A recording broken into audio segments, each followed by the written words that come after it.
2025 has been an absolutely weird year for Xbox, and I mean weird. Everything this company has tried has basically been just them stepping onto a rake on a consistent basis. And even so, some of the good things they've done really haven't landed the way they were supposed to. Some of the things of note that we've really talked about already on this channel have been the 2 price increases for Xbox consoles, the massive price increase for Game Pass as well, and even then at the same time, watching Xbox on Black Friday provide 0 discounts, 0 sales, and do nothing for the customer and consumer in terms of a price decrease on the most important holiday of the year in the United States of America, basically Xbox's own home turf. You could also say that these things have not been received well from the main gaming public either. The everything is an Xbox or anything is an Xbox campaign has been confusing for a lot of people for some really weird reason who are stuck in the 90s and 2000s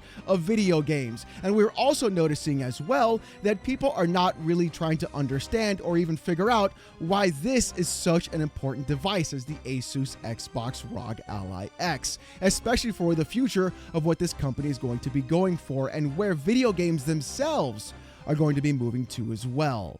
Now, on this channel, I've talked about a couple different concepts before, and one of that main thing is that Xbox is no longer fighting the console war. They're in fact fighting the platform war, where what platform will be going around and taking the majority of your time, rather than going around and fighting a fictitious console war between a couple of companies about who sells the most pieces of plastic. And this is where I think there's going to be a massive divide. You see, people got really upset for some particular reason when Satya Nadella said that short-form content and places like TikTok are their main competition. And all people saw was, No, PlayStation's your main competition, guy. What are you doing? not realizing that the problem is they're not looking at what's going around in the actual gaming landscape. They're looking at what's going around in terms of just time and where time is being spent. And we've also discussed as well that even EA CEO has said that on their own, time spent into a platform or game is almost a 1-to-1 correlation towards money spent in that platform or game. And that is what Microsoft is exactly looking to do. Increase the amount of time you spend on their platform rather than the amount of consoles being sold. And Microsoft isn't the only one that has said this. Reggie Fils-Aimé of Nintendo has talked about how TikTok is a massive competitor. Even Sean Layden himself has also said the exact same thing. And you're seeing these companies that were once specifically relegated to only being on consoles now becoming multi-platform and placing their games onto multiple platforms, either by requiring sign-ins on PC like PlayStation did with Helldivers 2, or even porting their games to other devices or platforms that they once considered competitors as well, like Helldivers 2 being ported onto the Xbox on top of that. So like I said with my statement earlier, the entire idea of a console war is in fact something stuck between someone in the 90s and 2000s, when in reality what we're looking at right now is in fact the platform war. And it's gotten even crazier still with Steam cementing themselves in the PC platform space, launching something like the Steam Deck and now announcing the Steam Machine and even the Steam Frame, where Valve has even gone around and started pushing more of their Steam operating system as well, since Microsoft has basically just dropped all support for Windows 10, leaving hundreds of thousands of users high and dry and not wanting to move over to Windows 11 either due to the massive amount of AI being shoved into that operating system. You're seeing PlayStation no longer require you to have a PlayStation 5 in order to use your PlayStation Portal, which is just an Android tablet, to access all of their games on their streaming service as well. Basically just taking a page out of Xbox's playbook and saying, hey, we can do cloud streaming too, you guys, we promise. And to make things even crazier still, Netflix is out in a bidding war for Warner Brothers Studios, basically buying up every single IP, whether or not it's film, movie, or even game studios, directly to be owned by them specifically. And in return, Paramount launched a $108 billion hostile takeover of Warner Brothers as well. And we don't really know where that's going to be going right now. And even though Netflix CEO themselves stated, hey, we're not really looking into the gaming division, you can clearly see that's in fact a lie, because you can get games from your Netflix subscription on your mobile phone or even through your TV as well. And even then, they've also hired Joseph Stanton back in the past before he went back to 343 to make a AAA game. So we're seeing players who were never part of the gaming industry start dipping their toes into the actual space and start providing massive amounts of platforms for people to go ahead and spend their subservice money on. Which turns around and says the one important thing that everybody's always talked about, and that is content, where content is still king. And that's going to be where Microsoft may in fact have the upper hand on all of this, because with an interview with the BBC, it turns out that some really interesting things were in fact said. Let's take a look. According to Shinobi on Twitter, Microsoft says 2026 is important for Xbox, celebrating its 25th anniversary. We want to celebrate the great legacy and history of Xbox, as well as defining the future of where the Xbox ecosystem is going, says VP of Next Gen Jason Ronald, during a BBC segment listed there. And the thing is, what's interesting about that entire statement is in fact where Jason talks about where Xbox is in fact going to be going in the future. And like I've said, I really feel like the platform is going to be what people are going to be looking at rather than just the actual console itself. But the thing is, Jez Corden was able to take some more information and find out what's in fact going on with an article that he wrote specifically. According to Jez Corden, Xbox is teasing, quote, big things for its 25th anniversary in 2026.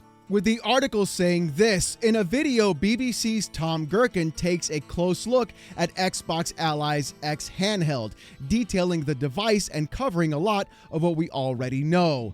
The video offers a mix of hands-on testing and general impressions of how gaming handheld performs across different PC titles, with the on-the-street footage showing how well it handles Game Pass cloud streaming and a range of Windows games.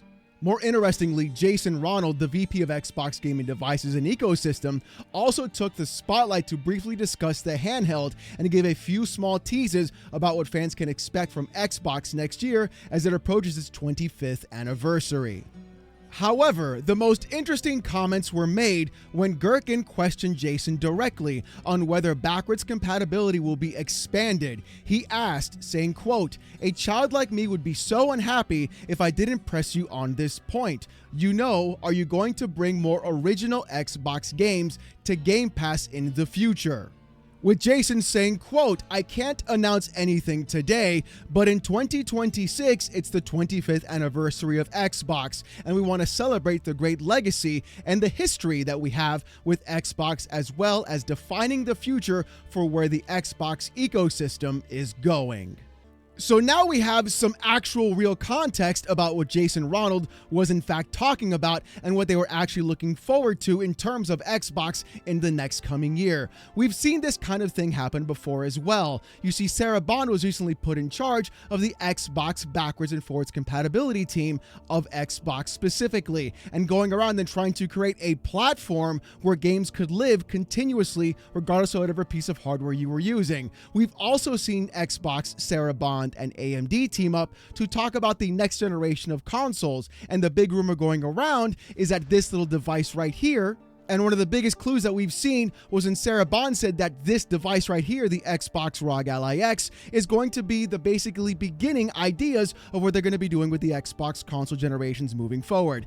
Basically just making Xbox consoles into a hybrid PC, which we've also talked about before on this channel. You see, one of the big criticisms that people had with the Xbox ROG Ally X, that's twice now that I've held this up, so congrats, is the fact that people say it's not an Xbox, because what they actually wanted out of this specific device was to go back and play every backwards compatible game that they own digitally on that one specific device, even though you can do that as long as you have cloud gaming or you have a console to stream from on that device specifically. The thing is, though, people wanted it to be natively on that device from a digital standpoint, and I would have loved to have that as well. And that could be one of the big things that people look for when talking about what kind of platform they spend their money on or where they play their games the most. If you have access to entire decades of library of games that you've either previously bought digitally, it also goes to show where you're going to be spending more of your time as well. Because if you can go back and play all your old games as well as all the new ones as well, and even then possibly have Steam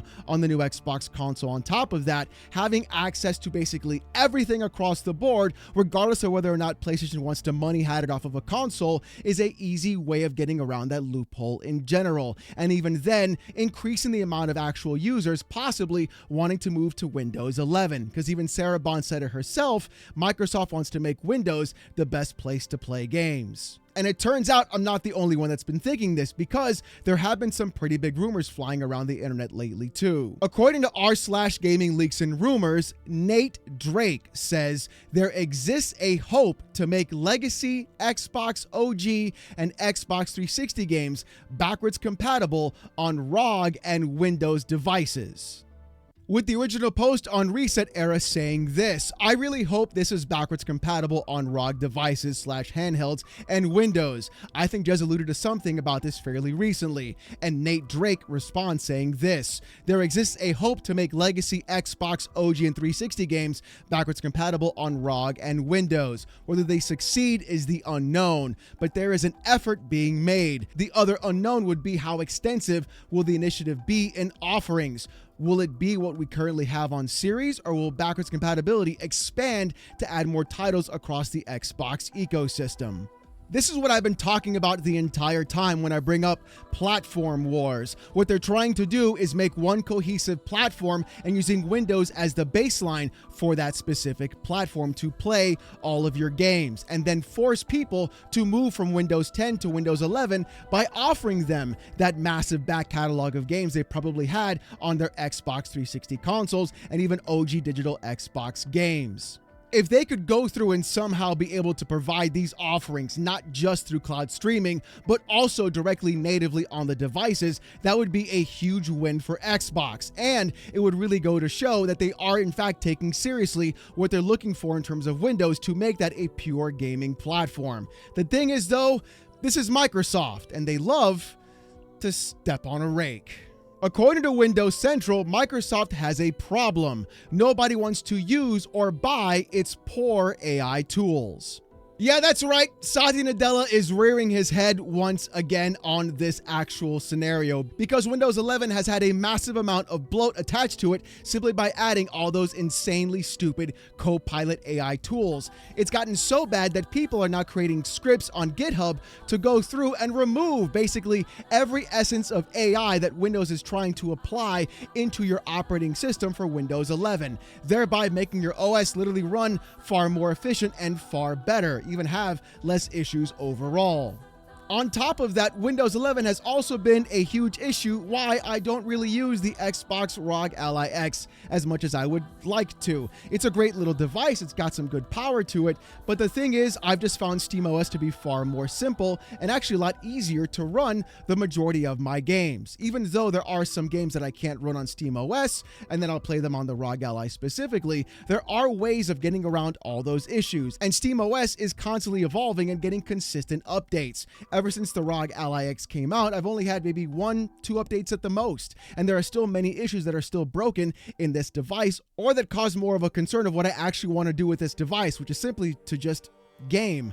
I don't want to have Teams, I don't want to have Office, I don't want to have Outlook, I don't want to have any of those things that get in my way that Windows likes to go ahead and push there, because that's not what I'm trying to use this device for. I want it to play video games. But Microsoft's insistence on AI can in fact make things a lot worse still. Because Windows Central made an article saying this: Satya Nadella calls Microsoft's size a massive disadvantage in AI. Is Nadella signaling more layoffs? The executive claimed that it is paramount to unlearn old habits and techniques that once made the company successful. And we can see Microsoft's massive insistence on AI specifically, seeing as how Satya Nadella is no longer working directly with the Xbox team and is specifically focusing on Copilot and the AI side of things at Microsoft. So there could be a lot of good coming down the pipeline, but also a lot of bad. As Jez Corden even pointed out on his own tweet, this could signal far more layoffs than people were actually expecting,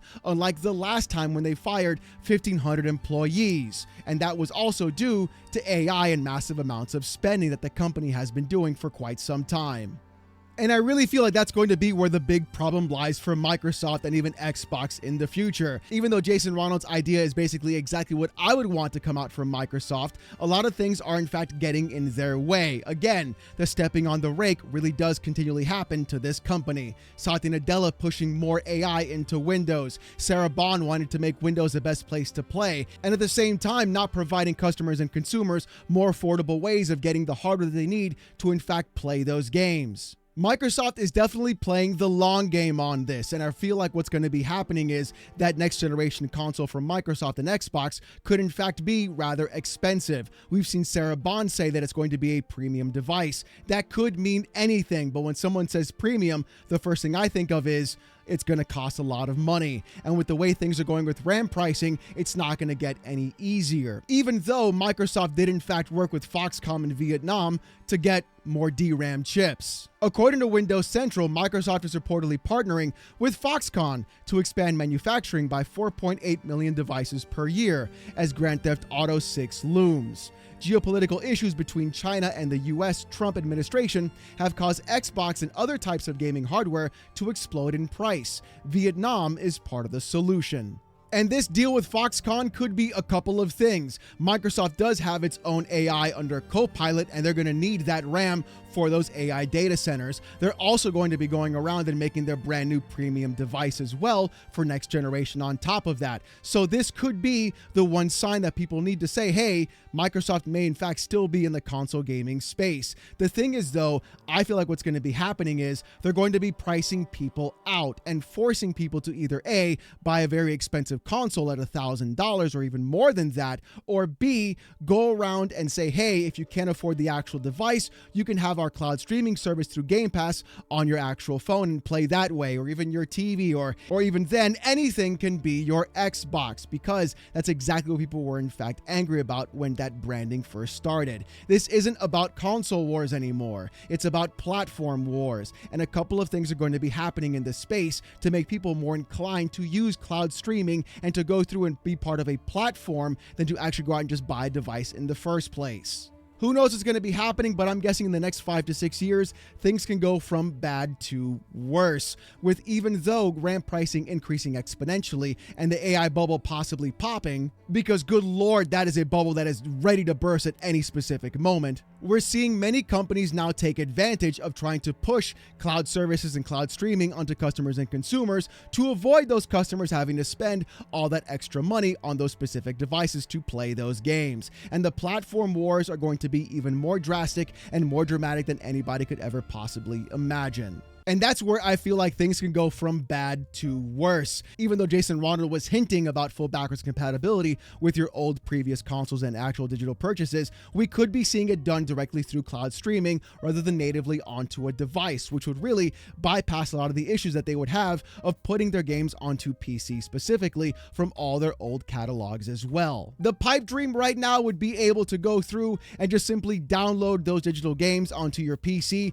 or even your Xbox ROG Ally X and play them natively there. But I feel like you're going to be seeing that list being far shorter than what people actually expect, and then just having to rely more on cloud streaming instead. Which again goes back full circle to the entire platform war conversation as well, as we're seeing so many other companies move over to cloud streaming and push their products that way, just like Netflix is doing, just like PlayStation is doing, just like Xbox is doing as well. And it turns out the one last place you might even have the proper ownership of your digital products could in fact be with Valve and their Steam machine, all depending upon how much they're actually going to be charging for that device in the first place when it gets released.